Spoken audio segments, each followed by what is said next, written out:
ముందు చూపే లేదు, డబ్బులు వద్దంట. కేంద్ర ప్రాయోజిత పథకాల నిధులు రాబట్టడంలో బాబు సర్కారు విఫలమైందట.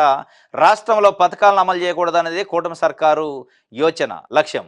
ఎక్కడ వైఎస్ జగన్కు మంచి పేరు వస్తుందనే భయం, అందువల్ల ఉద్దేశపూర్వకంగా వినియోగ పత్రాల పంపిణీ వైనం.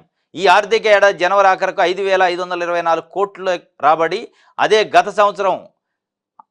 గత ఆర్థిక ఏడాది జగన్ సర్కార్లో 14,669 కోట్లు వచ్చినాయి. పొరుగు రాష్ట్రం తెలంగాణకు 12,281 కోట్లు వచ్చినాయి.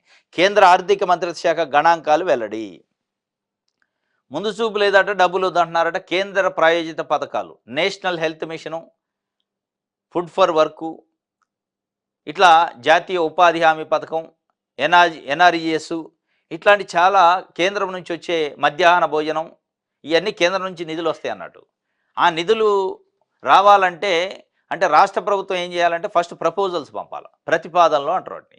ఇక మా రాష్ట్రంలో ఇంతమంది మధ్యాహ్న భోజనం అవసరం ఉంది, మా రాష్ట్రంలో ఇంతమందికి నేషనల్ హెల్త్ మిషన్లో అవసరం ఉంది, అంగన్వాడీ కేంద్రాలు ఇన్ని ఉన్నాయి, ఇంత అవసరం ఫుడ్ మెటీరియల్ అని వీళ్ళు ఒక ప్రపోజల్ పంపితే వాళ్ళు ఏం చేస్తారంటే ఆ ప్రపోజల్ ఆ కన్సర్న్ మినిస్టర్కి ఆ మంత్రిత్వ శాఖకు పోద్ది.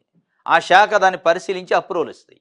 అప్రూవల్ ఇచ్చి ఫైనాన్స్ డిపార్ట్మెంట్కి పంపిస్తే ఫైనాన్స్ డిపార్ట్మెంట్ వాళ్ళు ఆ రాష్ట్రానికి నిధులు మంజూరు చేస్తారు. ఇది ప్రొసీజరు. అసలు ఆ ప్రపోజల్ లేదట, ఏది లేదు. ఈ ప్రపోజల్తో పాటు ఏం చేయాలంటే ఇప్పుడు ఈ సంవత్సరం ప్రపోజల్ పంపిస్తారంటే గడిచిన సంవత్సరానికి సంబంధించి యూటిలైజేషన్ సర్టిఫికేట్లు ఇవ్వాలి. గడిచిన సంవత్సరం ఇచ్చిన నిధుల్ని ఎట్లా వాడారు వినియోగ పత్రాలు అంటారు. నిధుల వినియోగ పత్రము, దాన్ని ఇంగ్లీష్లో యూటిలైజేషన్ యూసీలు అంటారు, యూటిలైజేషన్ సర్టిఫికేట్లు. అవి సబ్మిట్ చేస్తూ మళ్ళీ ఈ సంవత్సరం ప్రతిపాదనలు పంపాలి. ఇది ప్రతి సంవత్సరం రొటీన్గా జరిగే కార్యక్రమం. కానీ ఇప్పుడు కూటమి ప్రభుత్వం ఇక్కడ అక్కడ కూటమే ఉంది.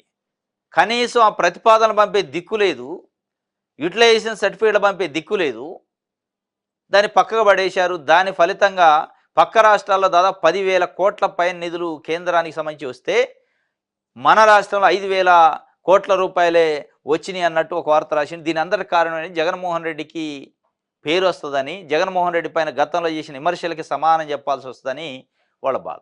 ఏంది గతంలో చేసిన విమర్శలు అంటే జగన్మోహన్ రెడ్డి కేంద్రం నుంచి వచ్చే నిధుల్ని దారి మళ్లించిండు వేరే దానికి, కేంద్రం నుంచి ఏ స్కీమ్ కోసం వస్తేనే ఆ స్కీమ్ ఖర్చు పెట్టలేదు అని చెప్పారు. ఇప్పుడు ఇలా యూటిలైజేషన్ సర్టిఫికేట్లు ఇచ్చారనుకో, దారి మళ్లించలేదు, మనం చెప్పింది తప్పు అనేది వస్తుంది. ఆయన దారి మళ్లించాల, వాస్తవంగా యూటిలైజేషన్ సర్టిఫికేట్లు ఇవ్వచ్చు. దేనికి ఎంత ఖర్చు పెట్టిండు, మధ్యాహ్న భోజనానికి ఎంత, అంగన్వాడీలకి ఎంత, నేషనల్ హెల్త్ మిషన్కి ఎంత, దానికి ఖర్చు పెట్టి ఉన్నాయి. ఆ ఖర్చు పెట్టిన పత్రాలు తీసిపోయి అడిగాలి. ఆడిస్తే వీళ్ళు ఇరుక్కుంటారు. ఇరుక్కోవడం మీన్స్ నైతికంగా ఫెయిల్ అయినట్టే కదా. జగన్మోహన్ రెడ్డి దారి మళ్లించిన నిధులు అన్నాక మళ్ళీ యూటిలైజేషన్ ఎక్కడి నుంచి వద్ది అనే ఉద్దేశంతోనే ఆ యూటిలైజేషన్ సబ్మిట్ చేయట్లే. యూటిలైజేషన్ సబ్మిట్ చేయింది వాళ్ళు ప్రపోజల్ తీసుకోరు. ఈ రెండు లింక్ పెట్టి కూర్చుండ్రు. వీళ్ళు చేసిన తప్పుడు ఆరోపణలు, తప్పుడు అభియోగాలకి ఇవాళ రాష్ట్రాన్ని బలి చేస్తున్నారు. జగన్మోహన్ రెడ్డి గురించి నిజాలు బయటకు వస్తాయి, వీళ్ళు చేసింది అబద్ధాలు చెప్పారు ఇన్ని రోజులు అనే విషయాలు బయటికి రాకుండా ఉండడం కోసం వాళ్ళు నానా తంటాలు పడి రాష్ట్రాన్ని బలిపోషణ చేస్తారు. ఇగో పక్క రాష్ట్రాలలో బీహార్లో 18,000 కోట్లు వచ్చినాయి. బీహార్లో కూడా ఎన్డీఏ కూటమికి సంబంధించిన భాగస్వామ్యపక్షం ఉంది, 18,000 కోట్లు. తర్వాత అస్సాంలో 14,000 కోట్లు, చిన్న రాష్ట్రం అస్సాము. తమిళనాడులో 14,000 కోట్లు పైనే వచ్చినాయి. తెలంగాణకు 12,000 కోట్ల పైన వచ్చినాయి. కర్ణాటకకు 11,000 కోట్లు, ఛత్తీస్గఢ్కు 10,000 కోట్లు, ఒడిశాకు 10,000 కోట్లు, కేరళకి 6,000 కోట్లు. చిన్న రాష్ట్రం, మన పక్కన ఉన్న రాష్ట్రాలకు కూడా వచ్చినాయి. కానీ ఆంధ్రప్రదేశ్కి 5,500 కోట్ల రూపాయలు వచ్చినాయి. ఇదే జగన్మోహన్ రెడ్డి ప్రభుత్వం ఉన్నప్పుడు గత ఆర్థిక సంవత్సరంలో దాదాపు 14,669 కోట్లు వచ్చినాయి. ఈ రాష్ట్రాలతోనే పోటీ పడ్డాడు. ఇదనమాట రాజకీయాల కోసం వాళ్ళు చేసిన విమర్శలకి సమాధానం చెప్పుకోవాల్సి వద్దని ఈ తంటాలు పడతాను. రాష్ట్రాన్ని బలిపోషణ చేసే కార్యక్రమం చేస్తాను. ఏం లేదు అందులో.